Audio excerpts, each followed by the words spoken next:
इस ऊष्मा इंजन को हम दो भागों में वर्गीकृत करते हैं। एक है बाह्य दहन इंजन और दूसरा है आंतरिक दहन इंजन। जैसे कि नाम से ही हमको समझ में आ रहा है कि बाह्य दहन इंजन में जो ईंधन होता है उसका दहन बाहर होता है इंजन के, जबकि आंतरिक दहन इंजन में जो ईंधन का दहन होता है या जलाया जाता है वो इंजन के अंदर ही होता है। बाह्य दहन इंजन का उदाहरण है भाप इंजन, जिसके बारे में हम पहले भी चर्चा कर चुके हैं। इस भाप इंजन में जो ईंधन है वो बाहर जलाया जाता था, जैसे कि हमने लोकोमोटिव ट्रेन के इंजन के बारे में पढ़ा था, जिसमें कि कोयले को बाहर जलाया जाता था और एक बॉयलर के अंदर पानी भरा होता था, यानी कि कार्यकारी पदार्थ था पानी, जिसको हम बाहर जल रहे कोयले की सहायता से ऊष्मा देते थे और यही पानी भाप बनकर आगे ट्रेन को चलाने का कार्य करता था। बाह्य दहन इंजन में जो दहन कक्ष है वो बाहर होने के कारण इस इंजन का आकार बढ़ जाता था, साथ ही इंजन भारी भी हो जाता था और दहन कक्ष बाहर होने के कारण जो ऊष्मा उत्पन्न होती थी वो सीधे बॉयलर तक नहीं पहुंच पाती थी, बल्कि किन्हीं अन्य ऊर्जाओं के रूप में परिवर्तित हो जाती थी। और यही कारण है कि बाह्य दहन इंजन में आवाज़ भी बहुत अधिक निकलता है, साथ साथ धुआं भी निकलता है और इसी कारण ही इस बाह्य दहन इंजन की दक्षता कम हो जाती है। जब ईंधन का दहन किसी बाह्य कक्ष में हो रहा है तो इसमें से निकलने वाली ऊष्मा को बॉयलर तक पहुंचने में समय लगता है और इसीलिए बाह्य दहन इंजन को प्रारंभ करने में भी समय लगता है और इन्हीं सभी कमियों को दूर करने के लिए आंतरिक दहन इंजन का निर्माण किया गया। आंतरिक दहन इंजन में ईंधन का दहन उस इंजन के अंदर ही होता है, जिससे कि इस ईंधन का आकार छोटा हो जाता है। साथ साथ इसकी दक्षता बाह्य दहन इंजन की तुलना में बढ़ जाती है और ईंधन का दहन इंजन के अंदर होने के कारण इसकी दक्षता भी बढ़ जाती है। अब ये जो आंतरिक दहन इंजन है इसको भी हम दो भाग में बांट देते हैं। ये जो आंतरिक दहन इंजन है ये भी दो प्रकार के होते हैं, एक ऑटो इंजन जिसको हम पेट्रोल इंजन भी कहते हैं और दूसरा है डीजल इंजन। ये जो ऑटो इंजन है एक्चुअली इसके अंदर उपयुक्त होने वाला ईंधन पेट्रोल है, इसीलिए इसका नाम पेट्रोल इंजन रखा गया है। पर इसे ऑटो इंजन क्यों कहते हैं? क्योंकि इसे वैज्ञानिक ऑटो ने बनाया था। इस ऑटो इंजन में यानी कि पेट्रोल इंजन में 2% पेट्रोल का वाष्प होता है और 98% वायु। इसके मिक्सचर से बने ईंधन से ही ये इंजन कार्य करता है। इस ऑटो इंजन का आकार इस भाप इंजन की तुलना में छोटा होता है, ये जल्दी चालू हो जाता है। इसकी दक्षता भाप इंजन से यानी कि बाह्य दहन इंजन से अधिक होती है, जो कि 47% है और ये धुआं रहित होता है। इस इंजन का आकार छोटा होता है, इसलिए हम इसे कार, स्कूटर और वायुयान में इस्तेमाल करते हैं। चूँकि पेट्रोल की कीमत अधिक होती है, इसलिए ये इंजन इस्तेमाल करने में हमें ज़्यादा खर्चीला लगता है। साथ ही यदि स्पार्क प्लग खराब हो जाए तो ये इंजन भी बंद हो जाता है। साथ ही इस पेट्रोल इंजन में पेट्रोल का वाष्प इस्तेमाल किया जाता है, जिसके कारण विस्फोट का खतरा भी बना रहता है। दूसरे प्रकार का इंजन है डीजल इंजन, जिसे बनाया था वैज्ञानिक डीजल ने। और यहाँ पर नाम से ही समझ में आ रहा है कि यहाँ पर जो ईंधन इस्तेमाल किया जाता है वो डीजल इस्तेमाल किया जाता है। यह इंजन भी भाप इंजन की तुलना में आकार में छोटा होता है। इसकी दक्षता ना ही भाप इंजन बल्कि पेट्रोल इंजन से भी अधिक होती है। डीजल इंजन में कच्चा तेल ईंधन के रूप में इस्तेमाल किया जाता है। इसका मतलब यह इंजन इस्तेमाल करने में किफ़ायती होता है, क्योंकि यहाँ पर ईंधन कम इस्तेमाल होता है। इस इंजन की दक्षता 54% होती है, जो कि भाप इंजन और पेट्रोल इंजन दोनों से अधिक है। लेकिन इस इंजन को कुछ इस तरह से बनाया जाता है कि इसका सिलेंडर अधिक दाब को सहन कर सके। इसलिए इस इंजन को बनाने में प्रारंभिक लागत अधिक लगता है और इसीलिए प्रारंभ में इस इंजन के निर्माण में खर्च अधिक हो जाता है। और यूँ कहें तो हम डीजल इंजन को यदि पेट्रोल का इंजन से कंपेयर करें तो वो महंगा होता है। और यही कारण है कि जब आप किसी कंपनी की सेम मॉडल की दो अलग अलग गाड़ियाँ लें, जिसमें कि एक में पेट्रोल इंजन हो और एक में डीजल इंजन, तो जो पेट्रोल इंजन वाली गाड़ी है वो हमको सस्ती पड़ती है यदि हम उसको डीजल इंजन वाली गाड़ी से कंपेयर करें। लेकिन जब हम इस्तेमाल करते हैं तो पेट्रोल इंजन वाली गाड़ी हमको खर्चीली लगती है इस डीजल इंजन वाली गाड़ी की तुलना में। वो इसलिए, पहला तो पेट्रोल का दाम डीजल की तुलना में अधिक है, दूसरा पेट्रोल इंजन की दक्षता डीजल इंजन की तुलना में कम थी, तो वो ज़्यादा ईंधन मांगेगा, यानी कि ज़्यादा पेट्रोल, तो वो खर्चीली हो जाएगी। और वही डीजल इंजन की दक्षता अधिक थी, इसका मतलब वहाँ पर कम डीजल इस्तेमाल होगा और वो हमारे लिए किफ़ायती रहेगा। साथ ही कभी एक्सीडेंट होता है तो जो पेट्रोल इंजन वाली गाड़ी है उसमें आसानी से विस्फोट हो जाता है यदि हम डीजल इंजन वाली गाड़ी से तुलना करें तो। ऊष्मागतिकी के प्रथम नियम से हमने देखा कि किस प्रकार एक ऊर्जा दूसरे ऊर्जा के रूप में परिवर्तित हो सकती है। इसके उदाहरण भी हमने देखे, जैसे कि एक पत्थर ऊंचाई पे रखा हो तो उसमें स्थितिज ऊर्जा होती है और वो जब गिरता है तो उसकी स्थितिज ऊर्जा उसकी गतिज ऊर्जा में कन्वर्ट हो जाती है। साथ ही हमने ये भी जाना कि जब हम दो वस्तुओं को एक दूसरे के कांटेक्ट में लाकर रखते हैं और यदि वे एक दूसरे से ऊष्मा एक्सचेंज करने में समर्थ हों और उसमें एक का ताप अधिक हो और दूसरे का कम हो, तो ऊष्मा हमेशा उच्च ताप वाली वस्तु से निम्न ताप वाली वस्तु की ओर प्रवाहित होती है। ऐसे ही हमारे पास कई और उदाहरण हैं। मान लीजिए एक कंटेनर है जिसको दो भागों में बांट दिया गया है और उसमें दोनों भागों में अलग अलग गैस रखे हुए हैं और उस विभाजित करने वाले भाग को यदि हटाया जाए तो क्या होगा। वैसे ही यदि एक बलून में हवा भरी हो और उस बलून को छोड़ दिया जाए तो क्या होगा। जब आप गर्म चाय, दूध या पानी लाते हैं और टेबल पर रखकर भूल जाते हैं, काम में बिजी हो जाते हैं, और जब आप उस चाय को या दूध को या पानी को वापस पीने जाते हैं तो क्या होता है। ये जो तीन उदाहरण मैंने अलग अलग दिए उसमें आगे की प्रक्रिया क्या होगी, इसका आंसर आप आसानी से दे सकते हैं आपके प्रैक्टिकल नॉलेज से। जैसे कि एक कंटेनर में जो दो अलग अलग प्रकार की गैस डिवाइड होकर भरी हुई थी, यदि विभाजन को हटा दिया जाए तो गैस आपस में मिक्स हो जाएगी। ऐसा ही होता है जब हम परफ्यूम की बोतल को खोलते हैं तो पूरी सुगंध जो है, उसकी खुशबू वो पूरे कमरे में भर जाती है। यदि एक हवा से भरा हुआ बलून को हम सीधे छोड़ देते हैं तो उसमें से गैस अपने आप बलून से बाहर निकल जाती है। वैसे ही गर्म चाय, दूध या पानी को लाकर हम भूल जाते हैं तो थोड़ी देर बाद उसमें से ऊष्मा बाहर निकलकर वातावरण में चली जाती है और चाय ठंडी हो जाती है।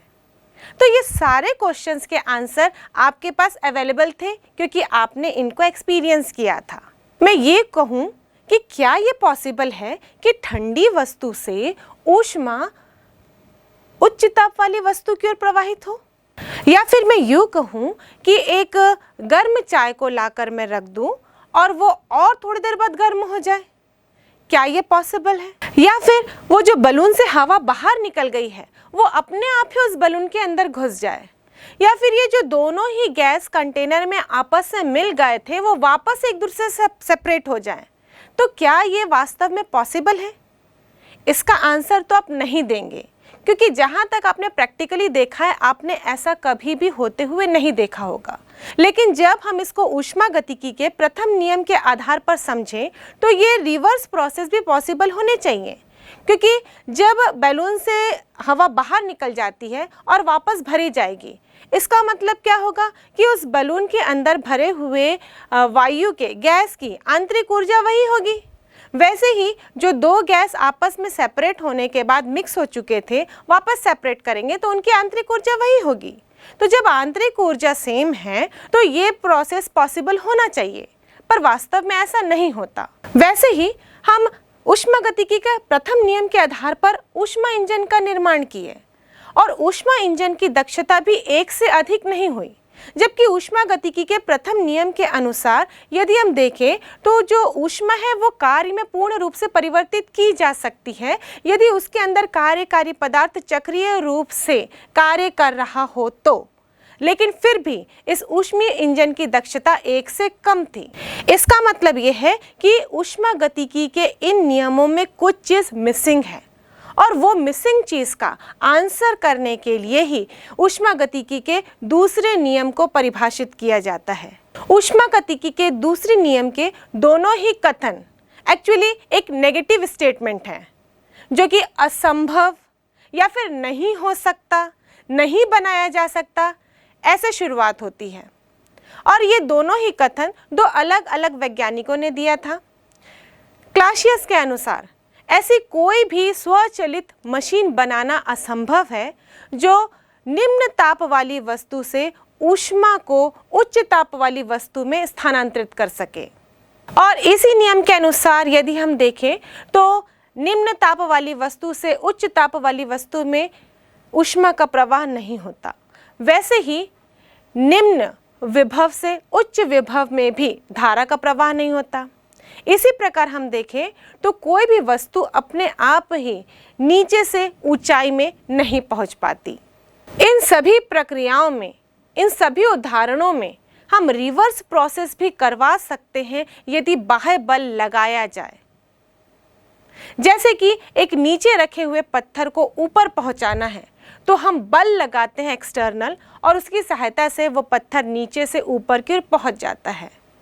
वैसे ही बाह्य बल लगाने पर भी धारा निम्न विभव से उच्च विभव की ओर प्रवाहित हो सकती है। और वैसे ही ठंडी वस्तु से ऊष्मा गर्म वस्तु तक भी पहुंचाई जा सकती है और इसी के आधार पर ही तो रेफ्रिजरेटर का निर्माण किया गया। ऊष्मागतिकी के दूसरे नियम को केल्विन प्लांक के कथन के द्वारा भी परिभाषित किया जाता है। इनके अनुसार ऐसे इंजन का निर्माण करना असंभव है जो कि किसी भी ऊष्मा स्रोत से ऊष्मा ले और चक्रीय रूप से कार्य करने के बाद उसे पूर्ण रूप से कार्य में परिवर्तित कर दे। इन दोनों नकारात्मक कथनों से ये सिद्ध होता है कि रिवर्स प्रक्रिया भी पॉसिबल है, लेकिन उसके लिए बाह्य बल लगाना आवश्यक होता है। और इसी के आधार पर ही रेफ्रिजरेटर का निर्माण किया गया।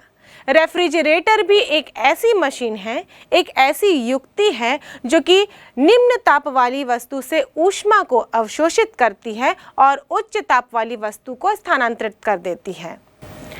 यदि हम रेफ्रिजरेटर की संरचना को देखें तो इसमें एक निम्न ताप की वस्तु होती है और एक उच्च ताप की वस्तु होती है जिसका तापमान अधिक होता है पर नियत होता है।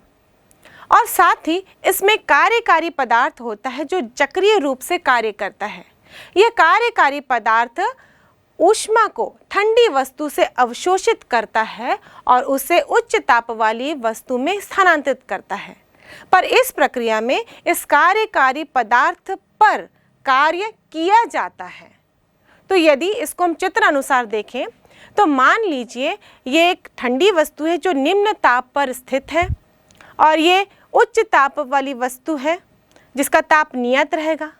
अब इसके बीच में कार्यकारी पदार्थ है जो कि चक्रीय रूप से कार्य करेगा। रेफ्रिजरेटर के अंदर जो कार्यकारी पदार्थ होता है वो द्रव्य फ्रेयॉन या फिर द्रव्य अमोनिया होती है। तो यहाँ पर ये कार्यकारी पदार्थ इस निम्न ताप वाली वस्तु से Q2 ऊष्मा को अवशोषित करता है। ऐसा करने के लिए इस कार्यकारी पदार्थ पर कार्य करवाया जाता है। माना कि W कार्य इस पर करवाया जा रहा है। इसके कारण यह कार्यकारी पदार्थ उच्च ताप को Q1 ऊष्मा दे रहा है। तो ऊर्जा संरक्षण के नियम से देखें Q2 माइनस Q1 बराबर होगा माइनस W। माइनस चिन्ह इस बात का घोतक है कि यहाँ पर कार्य पदार्थ के ऊपर करवाया जा रहा है और माइनस Q1 का मतलब है कि ऊष्मा दी जा रही है और हमने Q2 को धनात्मक लिया है, इसका मतलब ऊष्मा इस कार्यकारी पदार्थ के द्वारा ली जा रही है। तो यहाँ से हम देखें तो Q1 बराबर होगा Q2 प्लस W। इस पूरी प्रक्रिया में जो कार्य करवाया जा रहा है इस कार्यकारी पदार्थ को, वो इलेक्ट्रिक मोटर की सहायता से करवाया जाता है।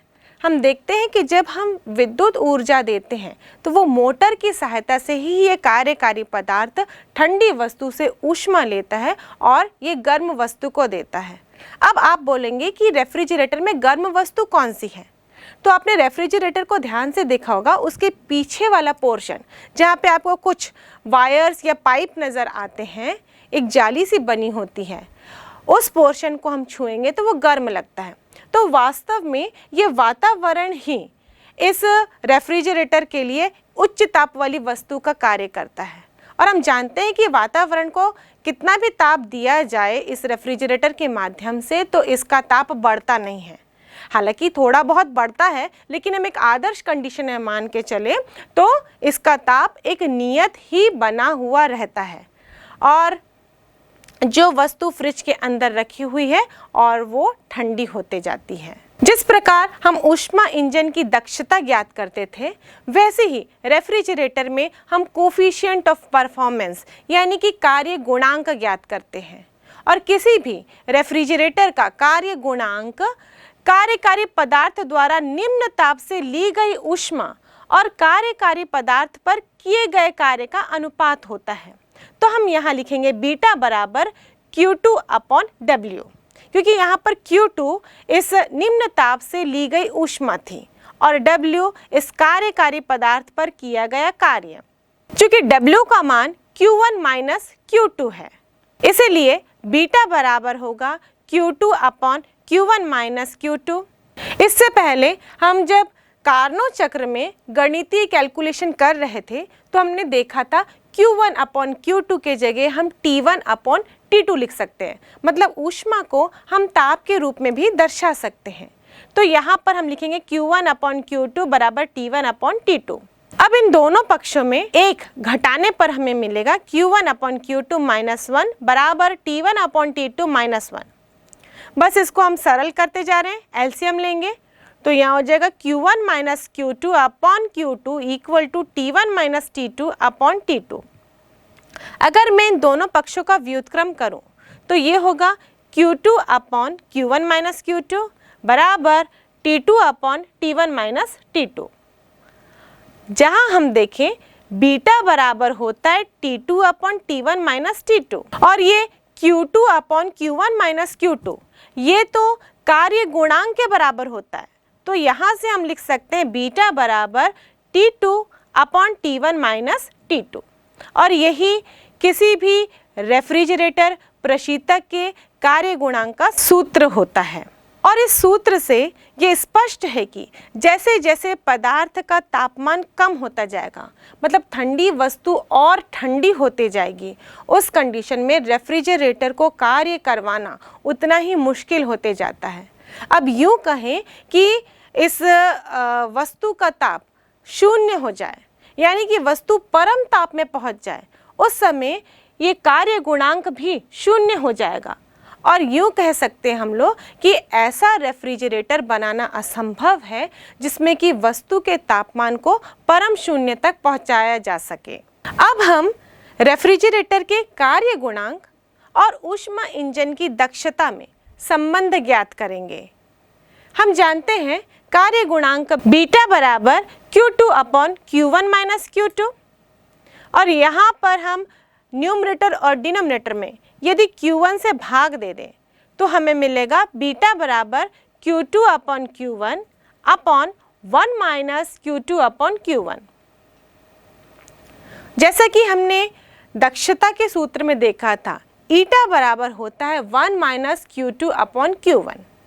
तो यहाँ से हम देखें तो Q2 अपॉन Q1 बराबर होगा 1 माइनस ईटा। अब ये दोनों ही मान को हम बीटा के फॉर्मूले में रखते हैं तो बीटा बराबर मिलेगा 1 माइनस ईटा अपॉन ईटा और यही है कार्य गुणांक और दक्षता में संबंध। ये संबंध हमने इसलिए स्थापित किया क्योंकि ये एग्जामिनेशन पॉइंट ऑफ व्यू से एक इम्पॉर्टेंट संबंध है जिसके आधार पर कुछ आंकिक प्रश्न भी हमको देखने को मिलते हैं। -73 डिग्री सेल्सियस तथा 127 डिग्री सेल्सियस पर कार्य करने वाले प्रशीतित्र के कार्य गुणांक की गणना कीजिए। इस प्रश्न के अनुसार T2 बराबर -73 डिग्री सेल्सियस है, जिसको केल्विन में कन्वर्ट करने पर हमें मिलेगा 200 केल्विन, और T1 बराबर 120 डिग्री सेल्सियस है, जिसे केल्विन में कन्वर्ट करने पर मिलेगा 400 केल्विन। प्रशीतित्र की दक्षता बीटा बराबर होती है T2 upon T1 minus T2। यहाँ पर मान रखने पर हमें मिलेगा 200 अपॉन 400 माइनस 200, यानी कि 200 अपॉन 200, जिससे कि प्रशीतित्र की दक्षता बीटा बराबर होगी 1।